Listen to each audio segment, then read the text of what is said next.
It's another trip to the West Coast for the Hawkeyes. Last year's trip to the Rose Bowl, not very pleasant, an upset loss against UCLA. And now it's Iowa and USC get together, the opposite ends of the spectrum in regards to offensive proficiency and just style of play and what's expected of these programs. And so it should be interesting. And of course, Iowa won this game that Cory's alluding to in the Holiday Bowl against who got hurt? Keaton Slovis got hurt, or was that Keaton Slovis? Yeah, he got hurt in that game at one point, but Iowa really took it to USC in the second half. Let's just be clear. Iowa, similar to what happened in 2021 with Clifford, they took Slovis out. That wasn't just like a non-contact injury. They took him out of that game. So I think it was an A.J. Epinesa hit, wasn't it, Matt? I'm not entirely sure, but they put a beat down on USC. It was a thumping. Yeah, it was more of an issue with the USC defense than anything else. And they gave up a special teams touchdown. It was a comedy of errors, right? When you get your quarterback taken out, you give up a special teams touchdown. It was a Clay Helton production. Not much else to say. Can I just say real quick, Mark, you alluded to the fact that USC's in L.A. I got to give Deshaun Foster credit because I didn't know that until he informed the media of that last year, that it's USC and UCLA in L.A. So, yeah, he set us all straight. He absolutely did. He gave us all a lesson in geography. Well, the head coach cleaned up his act this year, and he actually must have prepared something on the airplane and did something with his time during the 3 or 4 hour flight this year. So that was good to see. I didn't get a chance to watch Deshaun's. Did he allude? Did he try to make light of last year? He didn't say anything. See, I would have, if I was him, I would have at least joked about it. Like, because why not, right? But, maybe he was embarrassed by it. Well, Matt, we're going to focus on USC, of course, and these two get together. I'm going to pull up the schedule here. It's probably sometime in October, I believe. And so, again, it's going to be at the LA Coliseum. So this USC bunch, you mentioned it was a Clay Helton special. Well, Lincoln Riley had his version of fourth quarter meltdowns last year. This was a team that I just mentioned on the previous show when I was asked about USC, that I said I gave this team going into 2024 the highest ceiling, lowest floor combination of any team in the Big Ten, and they pulled through for me. They could beat Texas A&M and LSU and take Penn State to double overtime, but they could also trip up against a Maryland team that was otherwise 0-8 in the Big Ten. So they just had fourth quarter meltdown after another. Yeah, they led in the fourth quarter of 11 games, and they pretty much batted close to 500. Some went their way, some didn't. So, always in a game, but very inconsistent in terms of being able to close the door. And, it's like it was the just good enough to lose type of team. They were just good enough to lose close games. They weren't able to put games away. They weren't able to find those dagger drives, those final first downs. Lincoln Riley memorably eschewed 4th and 1 against Maryland late in the fourth quarter to kick a field goal. You can't get 1 yard against Maryland. And USC goes on to lose the game because the field goal got botched.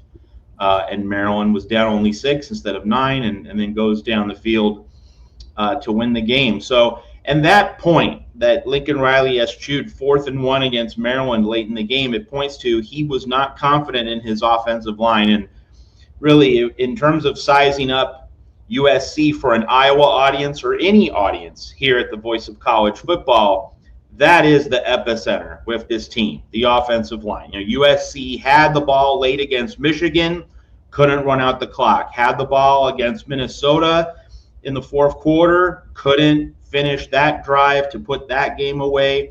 This offensive line, the average yards per carry was pretty decent. It was around 5 yards per carry, but that was the product not of 5, 5, 5, 5. It was 10, 0, 9, 1. So when USC got those 0 yard carries, those 1 yard carries, and was in 2nd and 10, 2nd and 9, Lincoln Riley then goes to the pass, incomplete, and it's a 3 and out. USC doesn't chew any clock. So really the USC fan base wants Lincoln Riley to trust the running game more, but part of that is the offensive line just needs to be a lot more consistent. And of course, you might be aware that Barry Odom, the new coach at Purdue, he has USC's 2024 offensive line coach, Josh Henson, as his coordinator. And so it's Zach Hansen, promoted internally from tight end coach. He's now the offensive line coach. Zach Hansen is the most important coach on this USC staff.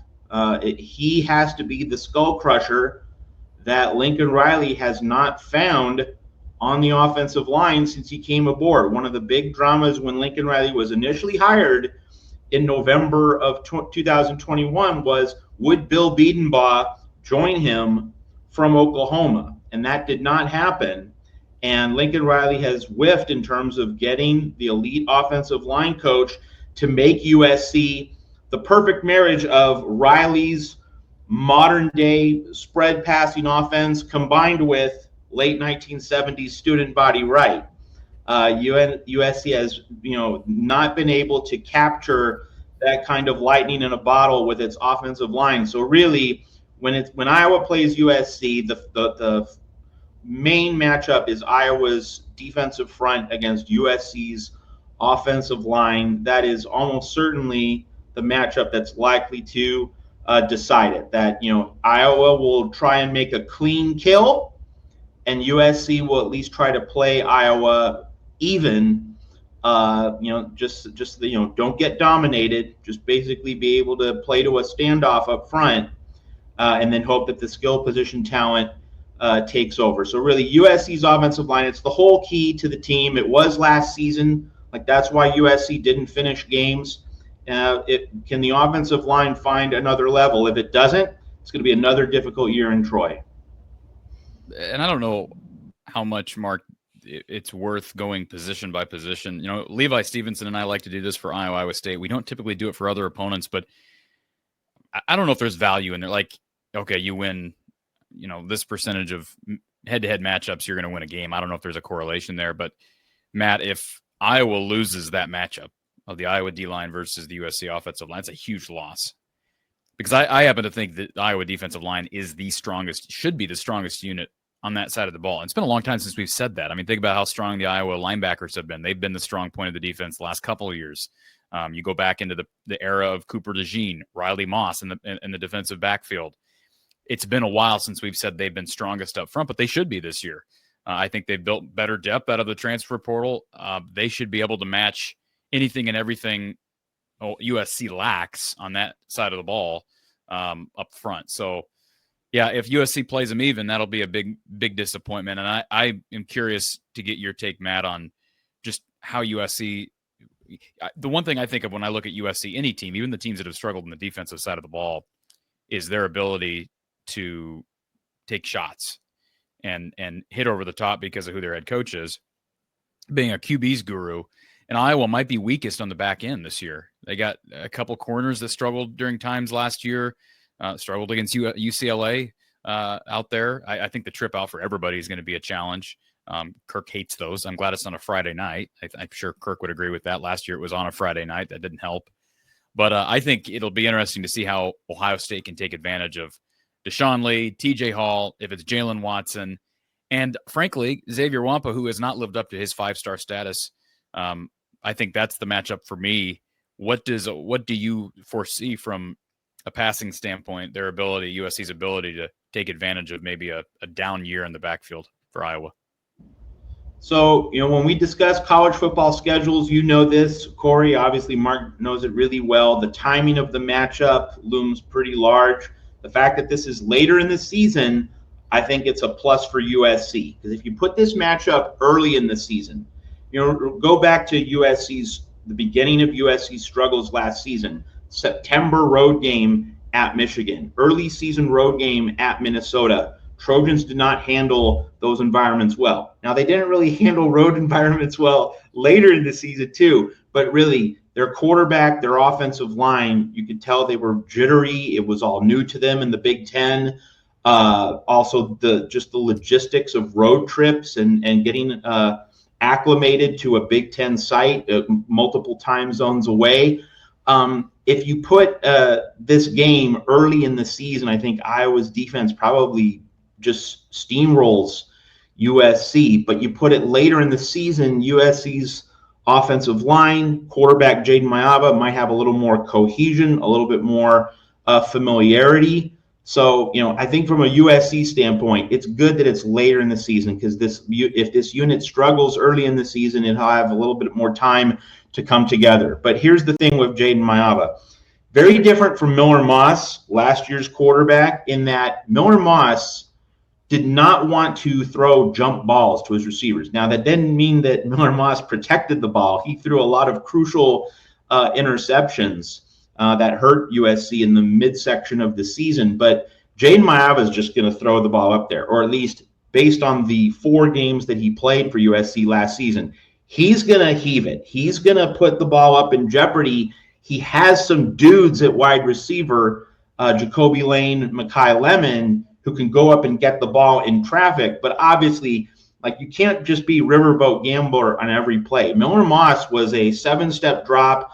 Let me hit the 10, 12-yard curl route, play within the system, make the right read. Jaden Mayava is much more the swashbuckler, the improvisational playmaker. And his football IQ is a source of great concern at USC. If you watch that bowl game against Texas A&M, just chaos all over the place, just not a dependable, reliable quarterback. And obviously Lincoln Riley spent the offseason and is going to be spending preseason camp with Mayava, drilling him, make the percentage play, make the right read. And we don't know what to expect. We don't know if we're going to see that smarter, more restrained quarterback, but it's Mayava's instinct to chuck it and trust his receiver to make a play. And so, he's in terms of reading the defense, Iowa's ability to scheme and disguise,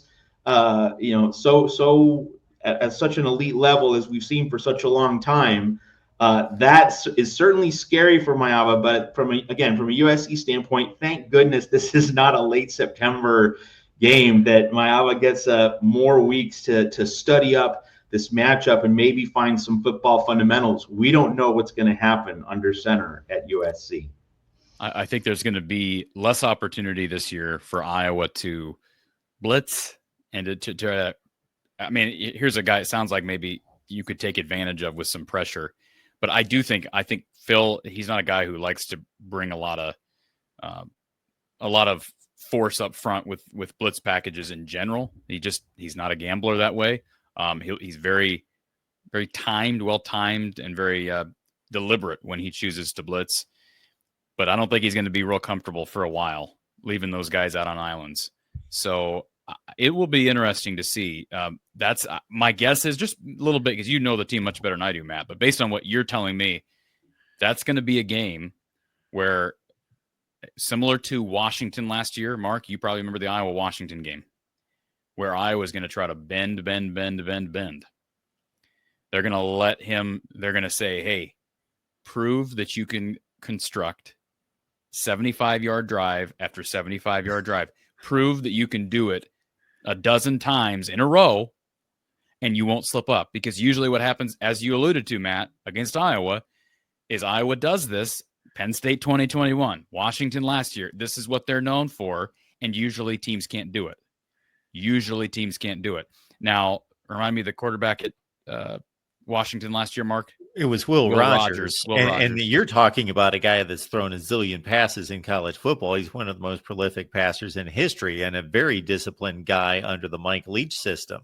And 2021. And that was a really competitive game for a half. And then, of course, they were going up and down the field on him. Yeah. but that's typically, I think the difference, what we saw last year, the difference when UCLA was such an oddball. I can't to this day, I can't explain what happened there, other than it was a trip out west on a Friday night late. That's the only thing I can explain. I don't understand how you give up that many yards on the ground to a UCLA attack that was one of the worst rush offenses in the conference. I don't understand that. But the Michigan State game was an example of when you have a guy who's an athlete like Aiden Childs. it's harder to execute that plan. He's just multidimensional. So is this kid for USC real mobile, Matt? I'm sure he is, but how mobile is he? Yeah, Maava's a running quarterback. He'll do read option. He's going to be a figure in USC's own running game. Obviously, you folks in Iowa love it when Nebraska loses. Well, Jaden Maava had some key short yardage runs to beat Nebraska in his USC debut last November, and we saw the extra dimension Maava has that Miller Moss, who like to be chained to the pocket. Jaden Maava is willing to run the ball, scramble, take the ball on an option keeper. So he's going to provide some extra dimensions, some extra elements in the playbook compared to what we saw with Miller Moss for most of last season. Cory, if I could ask you a question, because obviously we want to learn about our different teams. One thing that USC, I think, did last season, like I don't know this for an absolute fact, but like the people who follow the program had the sense that USC was flying into its Big Ten destinations on a Thursday. So basically Thursday night flight arrival, and then you basically one full day to get acclimated, and then Saturday it's game day. And I think USC's performance in Big Ten road games, didn't won a quote unquote road game at UCLA, but that's really just neutral site, for all intents and purposes. Didn't win any of its trips to the Midwest. And I'm thinking because it flew in on Thursday, presuming that's true, I don't have 100% confirmation on that, but like every people I've talked to, people I listened to, they said that USC was flying in later in the week. How was Iowa treating its Big Ten travel schedules? Because to me, it seems so obvious. You should be flying in as early as possible. You spend an extra day to get acclimated so that the body clocks are in harmony, and you get kind of just allow players to soak in the different environment. I think USC learned a very painful lesson that way. What was Iowa's approach to Big Ten travel, especially to the West and multiple time zones? That's a good question. I actually don't have the answer to that. The UCLA game, like I said earlier, was a Friday night. And I know Kirk learned from the legendary Hayden Fry that you don't, what was it? The game, was it against Tulsa where they flew in some bowl game? Don always tells the story, Mark. You might remember, was it the Liberty Bowl where they flew in like the night before? You're talking about going out to the Holiday Bowl in San Diego and playing San Diego State in like a 39-38 game possibly. And they lost. And I think Hayden said after that, we'll never do that again. And so anyways, I think Kirk probably learned from that, even though I don't know that he was on the staff at that. What year would that have been, Mark? In the late 80s. That was I think. Yeah. Okay. 87. So, all right. So I'm trying to think of when Kirk left, but regardless, my point is, I don't know for sure. What I can tell you though, is there's gotta be some level of commitment to what you just said. I don't like, there is school, like these kids have to go to school. You can't just like leave and be gone all week. You have to treat it like a regular road game. It's a 2.5 hour flight out there. So I think it would have been a bigger issue last year, Matt, because of the fact that it was an early week game late in the day. What I like about for Iowa's purposes, playing on the road at USC is always going to be advantage USC, but the fact that it's an afternoon game, it's not a night game. Okay. That's big, right? Like nobody wants to play. If you're Iowa, you don't want to play at 9:30 Iowa time. I mean, and you definitely don't want to play on a short week when you're already dealing with some jet lag. So I agree with you. Earlier you can get out there, the better. I just don't know logistics as far as I'm sure if there's a will, there's a way you can get out there a couple of days early. But I'd have to look back at when they left for UCLA a year ago. But yeah, I mean, hey, it's great to get out of Iowa in November. Fans are going to love being able to be in LA in mid-November. I saw Aiden earlier in the chat said he's heading out there. It would be better if Iowa played USC and USC had to come to a cold weather climate in November. How did they play last year? I know they didn't have success in road venues, but like, how did they play overall when they were in cold games? Was that a major factor that you felt in their performance? Yeah, so I mean, USC played a road game at Washington, very end of October, start of November, like close to Halloween, and then was bolted to the West Coast in November. So it didn't have that late. So So wait, USC, hold on a second. Why is the Big Ten doing that, Mark? Well, it again, UCLA was a road game. So, I broke all this down. As soon as this came down, Matt and I'm sure had the conversation. I did the videos to let people know this isn't going to have the impact that people believe it is, because if you're USC or UCLA, one of those late season road games is going to be right across town. So that knocks out 1 week and one road game right there. And so USC late last season, as Matt alludes to, Washington, I don't have the dates here, but they played Washington the fourth to the last game of the season. So that was probably the first weekend of November at Washington. So they played in Seattle. I remember the game that they blew 2 like fourth down plays in the red zone or inside the 5 or 10 yard line and lost the game. But after that, Nebraska at home, at UCLA, Notre Dame at home.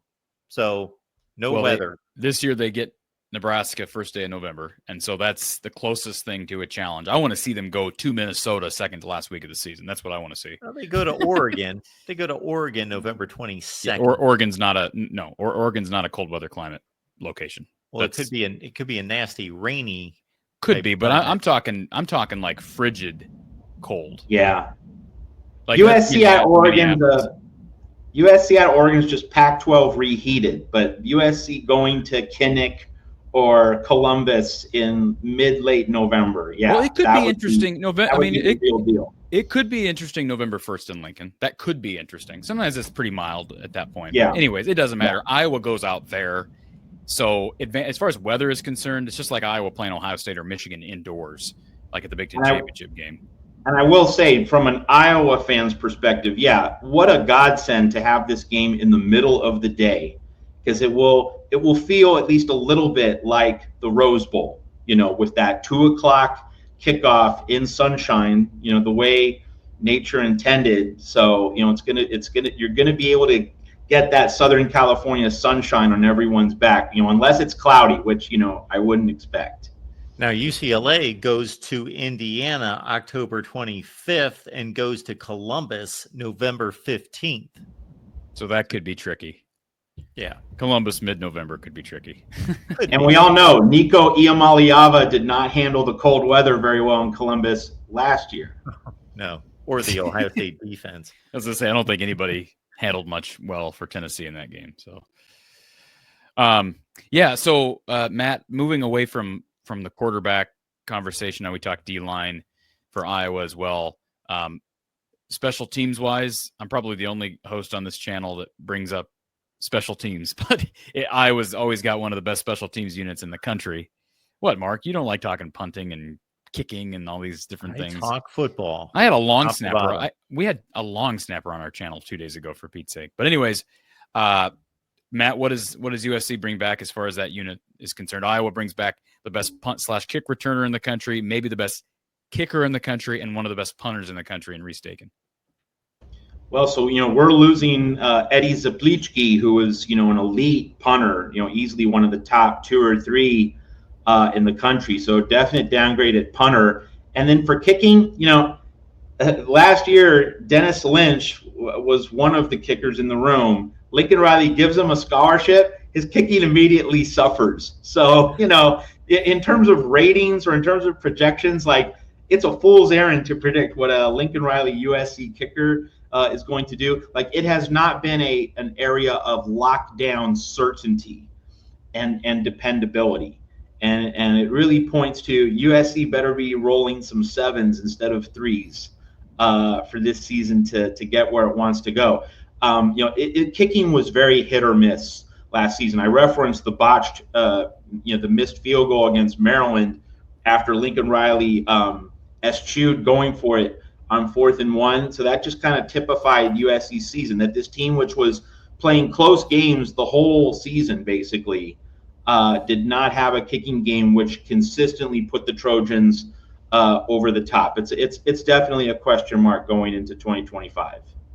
And as far as USC's defense is concerned, we really haven't talked about that matchup. But obviously, well documented that Iowa was losing one of the best tailbacks in the country last year, and Caleb Johnson. They bring back a couple of good ones that I think will fill in, but are not Caleb. It's just as far as his run style, etc. And lost some up front. again, bring back some talent, bring a couple guys into the portal. I think maybe their weakest position at this point is probably left tackle, just because there's some unknowns there. So maybe an opportunity to put some pressure on Mark Gronowski. But Kirk has talked about this. He talked about it last week at Big Ten Media Days, that this is the first time he said in a long time he feels like the receiver room is finally just about there. So I don't know what that looks like, Mark. Does that almost makes a person poop their pants, right? When they hear that, like, Iowa's got a receiver room. It's like, wow, what's the world coming into an end? But I think they do. I have an opportunity. And the last time, like I say, Iowa went out there to play USC, ironically enough, was the Holiday Bowl in 2019. And it happened to be the receiver position that was a big part of that performance. It was Amir Smith-Marset that was running up and down the field. So I'm not saying we're going to see a repeat of that with Tim Lester's offense, but I'm just curious. I think Iowa's going to provide more of a threat with speed and guys in the open field with guys other than Caleb Johnson this year. USC's defense has been laughable in the past. It was obviously better last year compared to a couple seasons ago, but what do you see on the other side of this? USC's linebacker room, defensive line, and DBs. Yeah, so, if you remember the USC-Michigan game last year in September, USC's defense was really, really good, except for allowing Michigan to bust 2 or 3 really long runs. But like Michigan threw for, I think it was like 30 yards, just could not pass the ball at all. And USC was just basically stacking the tackle box and daring Michigan to throw. And, just in terms of snap by snap, USC was really good. But like the 4 snaps where USC really lost, they really cost them, because Michigan was getting 7 points on that handful of bad snaps. But so USC's defense looked very good in the first month of the season, and then in that Minnesota game, well, first Eric Gentry gets injured against Wisconsin at the very end of September, and then late in the Minnesota game, Anthony Lucas gets hurt. And Minnesota, which had been contained until that point, USC led 17-10 midway through the second half.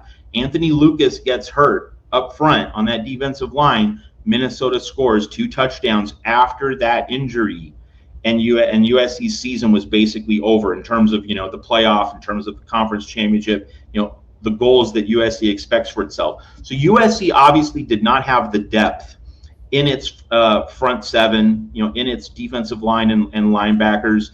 It was not able to withstand those losses to Eric Gentry and Anthony Lucas. So at Big Ten Media Days, and also at USC's own Media Day in Los Angeles a couple days ago, Lincoln Riley and the other coaches have said, we're better, we're deeper, we're stronger at the line of scrimmage on the defensive side of the ball. And so, like, the offensive line is the true question mark. Defensive line looks to be, in general, a strength. But now, we've talked about this before, we're going to talk about it again right now. With the matchup being in November, what's USC's depth going to look like? How much will the injury bug have hit the Trojans' defensive depth chart?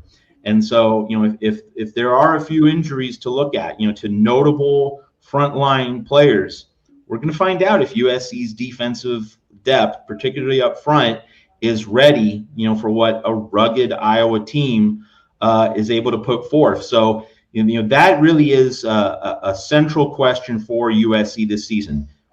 Is the defensive line really deeper? Is that room, really have, more high quality bodies who can be rotated in so that you don't have a drop off when one player, such as Anthony Lucas last year, gets hurt? Can you just replace guys with no real drop off and kind of just maintain the expected standard? We're all waiting to see what the answer to that question is going to be. The coaches are very confident in a way that they aren't for other position groups. They really are high on the defensive line. And the point to remember here is Eric Henderson, Aaron Donald's position coach with the Los Angeles Rams. He's a rock star. Like, if you look at the various position coaches, the assistants, Rob Ryan is the new linebacker coach replacing Matt Entz, who won the multiple FCS titles with North Dakota State. He's now the head coach at Fresno State. Like, he had a very good year, used it to climb the ladder. Rob Ryan is replacing him. So, I mean, there are some really well-regarded position coaches on defense, but Eric Henderson, the defensive line coach, he's the rock star. And I think in many ways, the confidence that the coaches have in their defensive depth, it comes from Eric Henderson having a full second off season as USC coach, because he was hired in January of 2024. So like kind of in the middle of the plans for the 2024 team, but now he's had a full run and he knows what college coaching is like after his long run with the Rams. I think the confidence in the defensive line is very much connected to the belief that Eric Henderson is going to be able to coach quality and depth throughout the defensive line room at USC. And that schedule is the last thing I'll say. I'll throw it back to you, Mark. The schedule is intriguing for USC in this game because they're going to be coming off a murderer's row. When I say murderer's row, I mean, they're not playing Ohio State or Penn State. But, I mean, at Illinois, yeah, they get a couple of bye weeks in there, that's the saving grace there. But at Illinois, home against Michigan, at Notre Dame, then another week off, and then at Nebraska. So they get a bit of a reprieve with that game. It's a short week, but that game against Northwestern, that's the other thing we have brought up. They get a long week of prep, sort of. I know that teams usually just take an extra. They're coming off a bye week, too, a couple weeks prior. So they're going to get an extra day of prep for Iowa. And Iowa, prior to USC, will have faced Oregon. So a little bit of a different. I'm not saying that you're preparing for the next team on your schedule, but if you're talking about just a couple week period, advantage USC, I would think, because they get Northwestern the week prior and Iowa gets Oregon. Mark? Yeah, I'm just checking that out as well. Interesting. Yeah, no, I think that's not some great excuse that can be made if Iowa coughs this one up and doesn't win, but it's a factor. There's no question that there is a slight advantage in USC's favor, and of course they're already at home. Well, that trip, the trip in 2019 out there, I know it was a bowl game. I know it was a different coaching. I know everything was different, right? But they won that game with flying colors, and you can't help but sort of look at that anecdotally, Matt, and say, well, it was a bowl game, so they were out there for a period of weeks prior to actually playing. So that makes a difference. So to what you said earlier you can get out there, the better, and not having to play in a short week. That's big.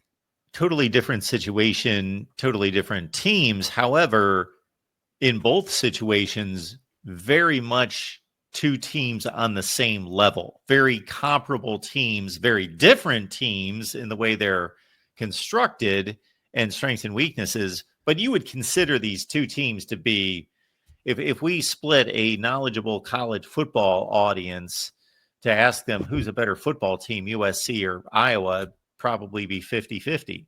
And it would have been 50-50 going into that Holiday Bowl game as well.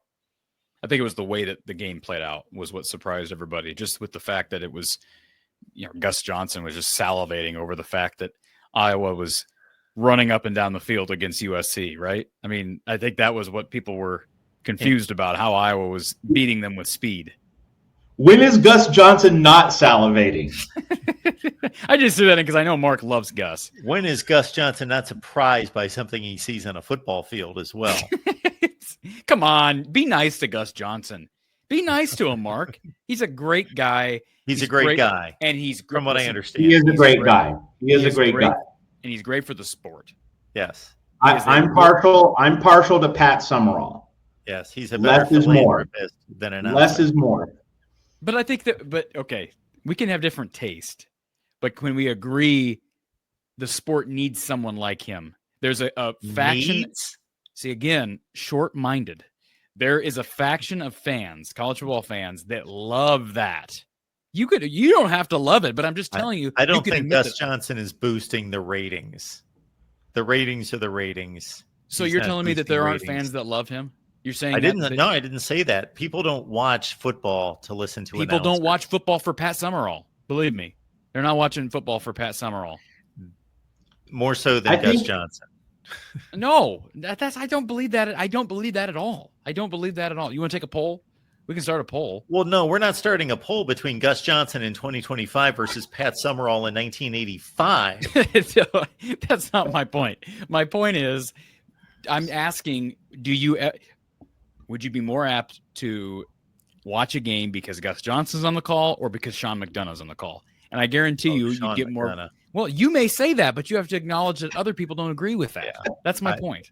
I have to acknowledge that I actually want a college football game to be called competently. Okay, he calls it competently. No, he does not. Yes, he does. Matt, yes, he does. Listen to this. I have a running joke with Corey that I text him every Saturday. The first time I hear Gus Johnson make a mistake, there's usually like 12 minutes left in the first quarter. Okay, listen, Beth Mowins or Gus Johnson? It's unbelievable. Beth Mowins or Gus Johnson? Beth Mowins or Gus Johnson? Just answer the question. That's like saying, by the way, Purdue or Wisconsin, Northwestern. You know what? No, it's not. Yeah, Corey. By the Corey, way, here's my Gus Johnson take on a deeper level.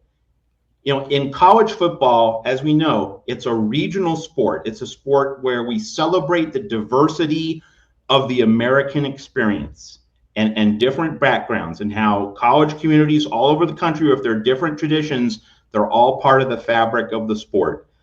Gus Johnson's enthusiasm and passion, it's a good, welcome piece of that larger national quilt or that larger national framework. So that's my positive comment on Gus Johnson. But I don't want him doing the very best game on the board. You leave that to the ultimate professionals, such as Sean McDonough. I wonder if Joel Klatt would agree with you two, though. Joel Klatt's, I'm sure, biased. His partner. Yeah. By the way, Barbara says, like, I love him. Of course he's going to go to bat for Gus Johnson. Look at these people in the chat that say they love him. Acknowledge it. You'd want to go to like CBS. Go to CBS to see what the actual that would be the test, right? Neutral party. Those people's opinions are just as valid as mine. They count just as much. But are they really listening to the game? No, they're watching the game, and then all of a sudden, guys, this is the yeah. He didn't hear the 14 mistakes that he made in the drive prior to that he didn't know what the hell he was talking about. By the way, can I just say, to know the sport, he makes so many mistakes. It's unbelievable. Okay, all right. I'm gonna do a Gus Johnson count. You know what? I'm going to refrain from doing that because I don't want to make fun of the man, because to the original point, from everything I've heard, he's a great human being. So I don't come on here to ridicule anyone, but people have pressed me on Gus Johnson, and I've had to say he's not good. He's not a good announcer. Okay, what about your guy that used to do all the ABC games that then moved to the SEC and now is he radio or is he just retired? Who am I thinking of? Brent Musburger? Musburger. That guy made a lot of mistakes. Maybe not in his younger years. When I was watching him growing up, he made a lot of. No, let's not compare Brent Musburger and. Well, we can. And by the way, you brought up CBS. Vern Lundquist was boring. You're taking somebody at the end of their careers. If you would have heard Vern Lundquist in there versus somebody that's supposed to be in their prime. I'm just saying he's boring. I can't imagine him not boring. Vern Lundquist and some others have held on too long. Absolutely.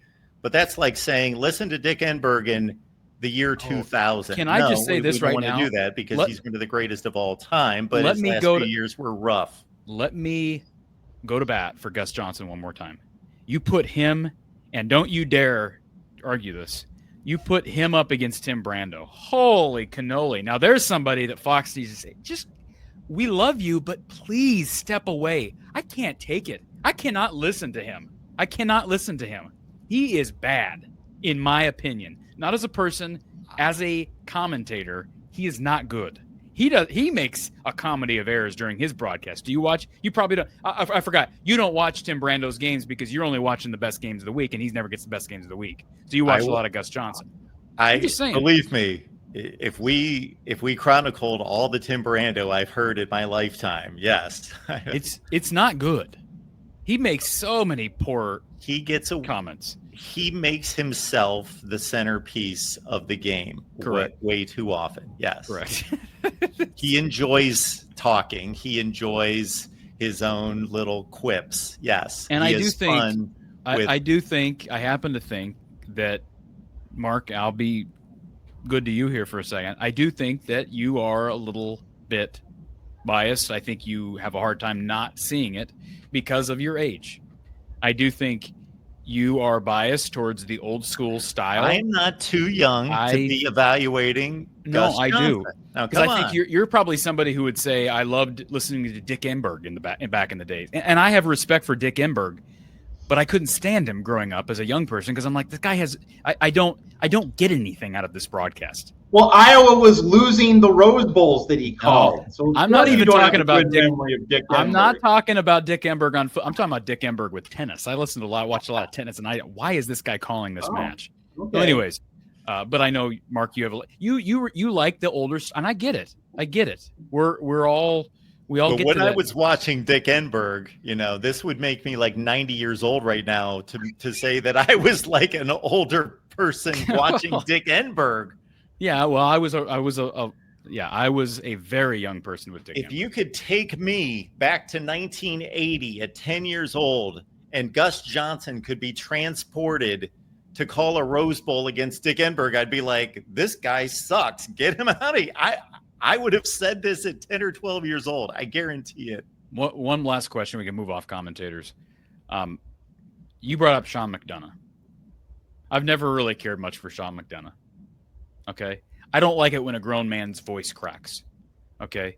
You talk about losing their mind in a big moment. Send you some Gus Johnson clips. He loses his mind. Yeah, Gus Johnson, that is him, though. I don't want to hear Sean McDonough try to be someone he's not. In my opinion, Sean McDonough's not that guy. Gus is what you see. What you see is what you get with Gus Johnson. All right. I'm surprised that you both lobby for Sean McDonough. McDonough's a professional. So is Gus. No, but you know what? But there's a point to be made here. When a commentator who's generally seen as professional and reserved suddenly has his voice crack, like that means that he made a very unique investment in the moment.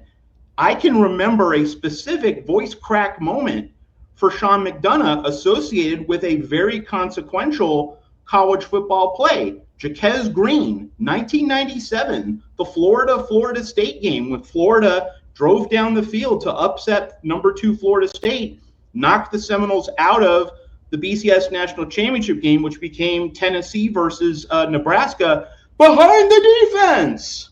That's when his voice cracked. And so the fact that his voice cracked in association with calling a memorable play, like that's an iconic play in the history of the University of Florida and the 1997 college football season. So the voice cracking might not have made for elegant television, but it was instantly memorable in a way that Gus Johnson's store-bought, replicated voice cracking, it never leaves an impression. When McDonough it doesn't leave an impression. No, come on. Memory was created. You cannot sit here and say it doesn't leave an impression. That's the most absurd comment I've ever heard in my life. It doesn't leave an impression because you don't know when he starts yelling whether somebody just won a game on Do you know how many fans? Hang on just a second.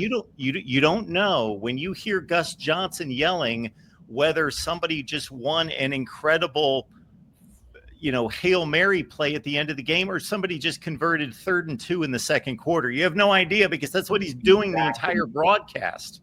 Okay. But to say, let me just back to what Matt said a second ago. To say that he doesn't leave an impression. That's a ridiculous comment because I know a ton of Iowa fans that for years have just looped back on their favorite Iowa plays that happen to feature Gus Johnson, and they wouldn't be doing it if Gus Johnson were on the call. I'm talking 2015, the pass over to you know what I'm talking about, Mark. The pass over the top to Tavon Smith in the Big Ten Championship game, right? Screaming. I mean, I'm not saying it's always everybody's cup of tea. 2021, Penn State, over the top to Nico Ragaini from Petrus across the field for the touchdown. Again, those are calls that are iconic, and his voice contributes to the iconic nature of each of those plays. That's all I'm saying. Maybe it doesn't happen for Ohio State and USC people because you guys just are never in close games. But for the teams that are, go ahead. You're missing at least one point that I was originally making, and it's not that he can't call a touchdown pass and get excited because USC just took a 17-14 lead in the fourth quarter. That's awesome. That's great. He can do that. That's the easy portion of play calling until he makes 4 mistakes during the 75-yard drive that people aren't listening. They're not paying attention. They're just watching the game and not listening to what, but then they, yeah, okay, you got excited about that, but you didn't realize that he just said so-and-so got a first down when it's 3rd and 2. And then he misidentified this player and that player. He makes mistakes all over the place. That's what I can't stand. Last thing I'll say, he does make mistakes, but you're going to make mistakes. Your mistakes are going to be highlighted when you're front and center every single week. That's all I'll say. That's the reality of it. I listen to a lot of announcers, and I don't hear other yes, no one's perfect. Of course, everyone makes mistakes. I make a zillion on here all the time. But I'm talking about he makes egregious errors that show, man, he's not on point. Who's the guy from Fox that I think he got hired by ESPN, but he was originally on Fox, and I always thought he sort of was like a Gus Johnson wannabe. Take somebody like Bob Wischusen or Dave Pasch. Those guys are pros. They're exceptional. The guy that calls the games with Brock Heward, he's a baseball announcer. Yeah, that guy's phenomenal. They're so much better. It's not. So you don't know who I'm talking flawless. Not off the top need of my head. Another detail or two, perhaps. I don't know. He tries to say he has the same nature about him. I don't know if it's real or if it's fake. But he's just everything is Mark, I'm sure you don't like him because you don't like that, but Mark Jones is not a traditional type broadcaster. He's older, but he was on the cutting edge of using certain lingo. You should know Mark Jones. He's done NBA. I know who Mark Jones is. I'm trying to figure out why you're bringing him up. Because he's done college football forever. Yeah, but he's not like that. He's a pretty low key guy. He's out of the mold. Yeah, he's not good. A tradition, and I like him. Yeah, I'm not. You don't have to be Mr. Tradition. You don't have to be, Ben Scully for me to enjoy you. But okay, yeah. I like me some Mark Jones. I really like Chris Fowler, and I'm biased toward Chris Fowler because, again, I'm a tennis guy, and I grew up listening to Chris Fowler call tennis matches. I just have a lot of respect for Chris Fowler in general. I don't know that he's the best football lead guy, but isn't he still? He's ESPN's main guy, right? Still, ABC, ESPN. Yeah, he's the primetime guy with Herb Street. Sure. Right. So, anyways, and I grew up listening to Musburger, and I knew everybody always made fun of Brent Musburger. So, no, not just because he made some comments about some guy's girlfriend in the crowd and all that weird stuff, but he's just said some weird things over the years. And then didn't he get demoted, or he just sat back and he ended up at SEC Network, so he ain't fired. How did he end up at the SEC Network, Mark? Well, first of all, he was in the twilight of his career. Okay, he's in the twilight of his career. That was kind of the gentle downslope of his end at ESPN, ABC, Disney. So he's done? Is he doing anything? Is he on radio? He hasn't called. Yeah, he hasn't called games for a few years. He was doing the Las Vegas Raiders play-by-play. The last I knew. I knew that 3 or 4 years ago. Yeah. Okay. Yeah. Well, I want to know this other guy that I can't think of this other guy, but his last name I think is Jackson. I believe his last name is Jackson. That working for whom? Do you know? Last I knew, he was working for ESPN, but prior to that, he was working for Fox and the Big Ten Network. You know what I'm talking about, Matt? Can't quite place it, but okay. Working for the Big Ten Network. Well, the play-by-play guy for Fox. Yeah, and that's Fox owns the Big Ten. Yeah, give me just a second. I'll find it here. Because it's bothering me that nobody knows what I'm talking about. I think ESPN took him away, and because they needed someone, whether you want to admit it or not, they probably needed somebody to match Gus Johnson. I don't think you probably agree with that, but I think that's the reality of. Hey, Mike Tirico, you like Mike Tirico? Yes, he's a good one. Oh, he's phenomenal. Taking it off the play-by-play, but staying in the industry, Stephen A. Smith gets a lot of attention. A lot of people love him. Does that mean he's really good at what he does? Well, sometimes he is, and sometimes he's horrendous because he tries to be everything to everyone and be an expert at everything. Yeah, but I think he's really good at what he does. I mean, I think he's really good at what he does. I'm not saying I always agree with him or like him, but I think he's really good at what he does. But he makes a lot of errors because sure, he tries to comment on the World Series when he doesn't know anything about baseball or fill in the blank. There's a nuance here. There's a being really good at what he does in terms of capturing the viewer's interest and doing what a parent corporation wants. And then there's being good at what he does in terms of the craftsman, the care, the attention to detail. This is an Iowa show, so the baseball world is mourning the death of Ryne Sandberg. Obviously, a ton of Cub fans throughout the state of Iowa. Ryne Sandberg was the craftsman. Every little detail mattered. So I'm not even disagreeing with anything here. I'm just saying the notion of being really good at what you do. There are two very distinct avenues in which that statement it legitimately applies in both cases. But what you infer and why that statement holds can exist for two very different reasons. Can I ask you real quick, Mark, because you're a college football savant? I know we need to wrap up because you got to go over to the Big Ten show. What year was it that Adrian Martinez debuted? Was it 2018? Well, his last season was 2020. So he was like a 2017 Adrian Martinez. I know. Okay, because I'll tell you in 2 seconds. Okay, so he debuted in 2018. Okay. So I'm going to find this person if it kills me. All right, 2018 game notes. Well, while you're doing that, I'll bring up one other guy because this highlights where I stand on this as well. Chris Berman. When I was 12 years old, I thought he walked on water because these nicknames were so funny and he had this shtick. By the time I was 22 and had studied sportscasting in college and then I had a different perspective on what the craft was, I thought he was, he's a shtick. He's okay. He's capable, but he's not anywhere near the industry standard. Okay, I found the name. It's not Jackson. Brian Custer. The fact that you don't know who Brian Custer is amazing to me. Well, I've heard of him, but like he does, lower run games, right? He'll do like the third or fourth game on a package on a Saturday.